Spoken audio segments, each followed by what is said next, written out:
Hello and welcome to Fight News Now. I'm John Pollock, joined as always by John Ramdeen and Robin Black. There will be a UFC coming up this weekend. We will be getting to that. But off the top, I don't even know how newsworthy this really is, guys. I know that we cling to everything that is going on in the Conor McGregor UFC story, but to me, it's white noise at this point from the side of Conor McGregor. It seems like this is a guy that's he's continually, with each successive post, it's been, to me, less impactful than the one prior. And I think it really jumped the shark when he announced the fight was back on. Everyone realized it was a lie. And now he's just the kid that's yelling for attention. I mean, this Instagram post, we all know he wants to fight Nate Diaz. We don't know when he's going to fight. And that's where we were last week, and that's where we are today. Yeah, it's unfortunate, but I mean, Conor he's the star. No matter what, as soon as a bout agreement gets signed, Conor can continue to do these things, constantly stay in. Has any of this impacted him in any way, or is this all going to be forgotten when the next fight is signed? Exactly. It's just keep doing the things that amuse you. You get the fight signed, and again, you're the biggest star in the world. So he's just doing the things that amuse him, it seems. At this table right now, you've got a guy who's discussing it from the big picture view, and you are literally, I think, you're nailing that. And sitting over here, you've got a Conor McGregor nut hugger. I love Conor McGregor. I think anything he does is brilliant. This will in no way affect me. And either me or any of the other millions of Conor McGregor nut huggers. So you've got Pollock's observation, quite accurate. It's like, oh man, this is getting annoying. Yours, well, he's a star. And mine, this guy rules. That's what I think people are thinking. I think exactly oh wait, we don't have a hater. We need another guy here who says this guy sucks. This guy's wins were all flukes. He's only beat midgets, etc. If we had that guy, we'd be fully rebalanced. He needs to retire. He needs to retire. But that was Conor's initial words. Yeah. So anyway, I think that once we get through all of this, I mean, does it make sense to keep the Nate Diaz fight intact, whether it's 155, 170? To me, that's the bigger fight than him fighting Aldo again or even fighting Edgar for the first time. Sure, but again, we're thinking that 155 pounds RDA, for example, that being an option. Yes, we're all talking about the 145-pound championship, but Frankie Edgar believes that Conor McGregor is never going to defend his title again, that he is so far away from the featherweight division that chances are he'll either be fighting at 155 pounds or having that fight with Nathan Diaz. Nathan Diaz says that's the fight he'll take. It's the biggest fight that you can make. He's looking for huge fights, and I think that's the fight the UFC wants to make. However, I think another option is the winner of RDA and Eddie Alvarez, and the idea of Eddie Alvarez and Conor McGregor fighting for the championship is pretty spectacular. Pretty cool. Frankie is a very, very talented man. He's a very intelligent man. He's an incredible fighter. He's very smart. Did I start with smart? Yeah. Because he is smart, and he's right. I don't think Conor McGregor is going to be 145 pounds. I don't think we're ever going to see it again. And he can hold on to that belt until the length of time that it's of value to him.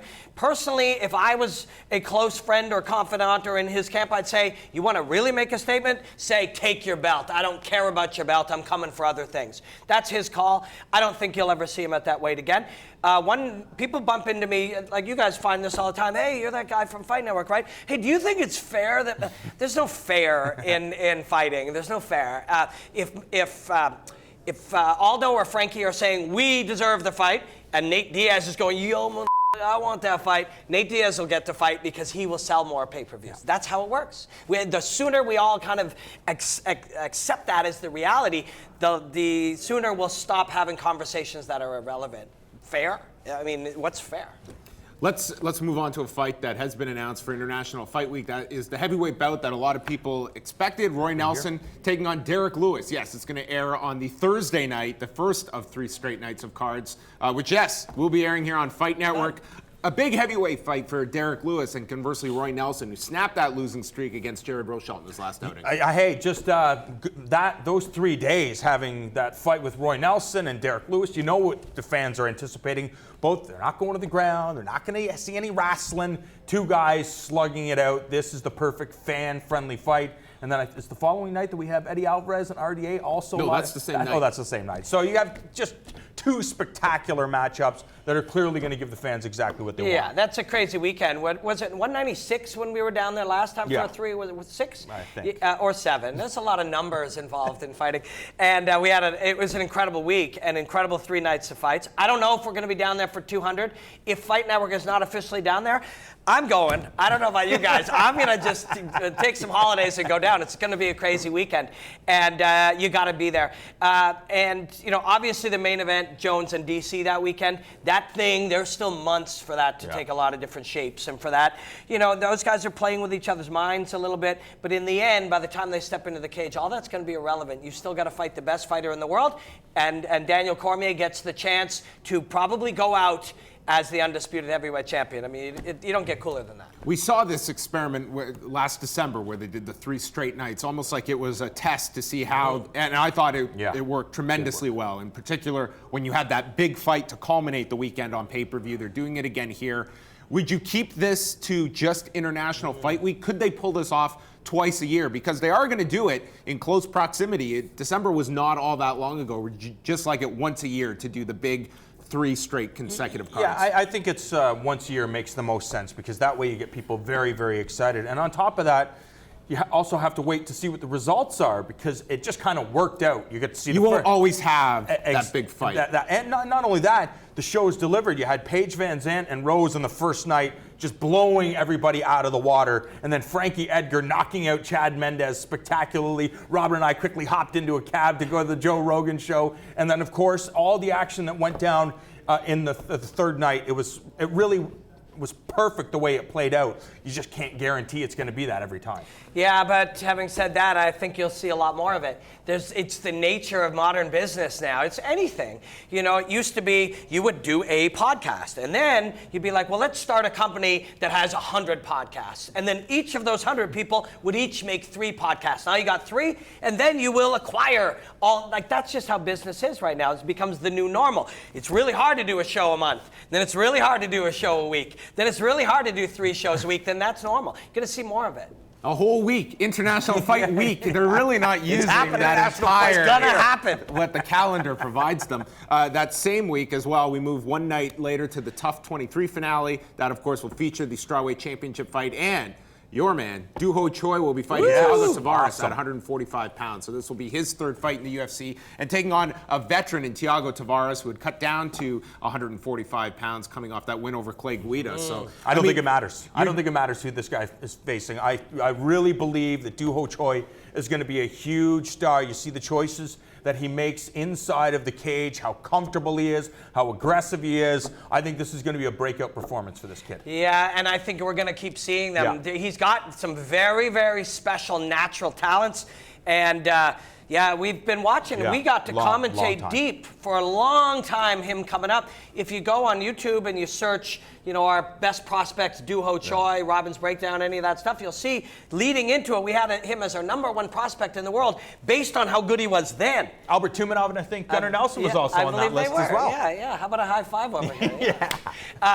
Doo-Ho Choi is very special, and he slides back, makes you miss, and drills you, generates an incredible amount of power, has a bowl cut. If you haven't got on the Doo-Ho Choi train, you're gonna intangibles, you're gonna love them. On a bit of a downer note, though, Bellator has lost out on their lightweight bout between Josh Thompson and Michael Chandler. Josh Thompson pulling out. It was Flow Combat that first reported the news. An undisclosed injury. Unfortunate, because that was a really enticing lightweight fight. I think that a lot of people were anticipating, and certainly they, I guess, have enough time to try and find a short notice replacement. Ben Henderson? I don't know. That's very short notice to get ready for Michael Chandler. Of course he is. Those 25 minutes he took were brutal. Ramdean and I were talking about it while we were getting ready for the show.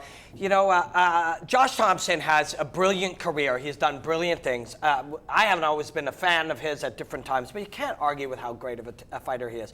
But I don't think either he or Josh Koscheck or guys like that are going to Bellator to take fights with Michael Chandler. I don't think they're going there to take fights. Who's Josh fighting? Paul Daly. Paul Daly. These are guys on the way up. When you bring over these veterans who have had great careers, I think you're saying, let's pay you more money for slightly less tough fights. I think that's what they are going over there for. But that was the idea, I'm sure. But I'm sure when Ben Henderson signed, it's like, there's no way these guys are going to be as tough as the guys in the UFC. And we saw the worst performance of Ben Henderson's career against Koreshkov. So I think it's a misconception if everybody everybody's saying, hey, we're getting more money to take on less talented guys. But Michael Chandler at this crazy. stage of your career, Mike is so incredibly talented. He's like top 10 for sure. I don't know. Is Josh Thompson training the way he trained when he was one of the very best fighters in the world? He was training with Aaron Pico for this fight. So, I mean, Aaron Pico, again, expect this kid to be a huge star for the Bellator organization, wrestling credentials through the roof. So I know he took it seriously, but we've seen that from the guys at AKA. Sometimes when you're pushing in the wrestler's mentality. But that's what I'm getting at. You can't say, oh, Josh doesn't want this fight. He wants this fight, but this isn't what he came for. Same thing with Koscheck. He didn't come for these kind of fights, but now he's got them. So what do you do with these old veterans that have been fighting that long? They push hard like they did when they were 22, and they blow out their knee, or they damage their rib, or they get hurt. Josh Koscheck's not going to make it to that fight either. He's not. He's going to push way too hard for a fight that was a little more challenging than he was thinking about when he went to Bellator, and he's going to blow something. All right, the UFC is back this weekend. It's a special Sunday card, so note the scheduling time. We will have a preview show coming your way this weekend, Sunday morning, followed by the prelims airing from Rotterdam here exclusively on Fight Network. You can catch the preview show starting at 11 a.m. Eastern Time, and the prelims will follow, leading into the card that is headlined by Alistair Overeem and Andrei Arlovski.